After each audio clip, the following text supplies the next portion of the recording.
Everything you do needs to be the absolute best thing that you do. And everything that you do needs to be better than the last thing that you did.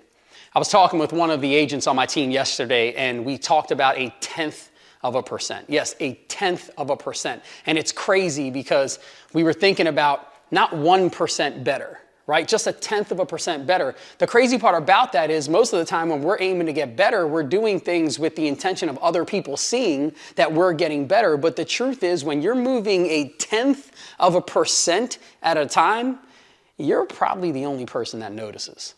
You're probably the only person that's picking up that you're actually growing. And then one day people look at you and they say you're an overnight success. Meanwhile, you know that you've been putting in work and putting in work and putting in work, just 0.1% better every time. That's why it's so important. Everything that you do needs to be incredible for you.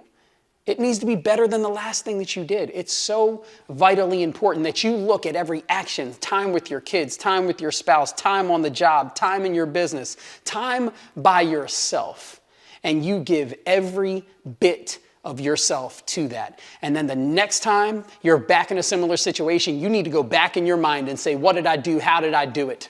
And how can I level up even 0.1%? And the last thing I'm going to tell you is this. 0.1% is a hell of a lot more than the person that did nothing. Give yourself some props. 0.1%.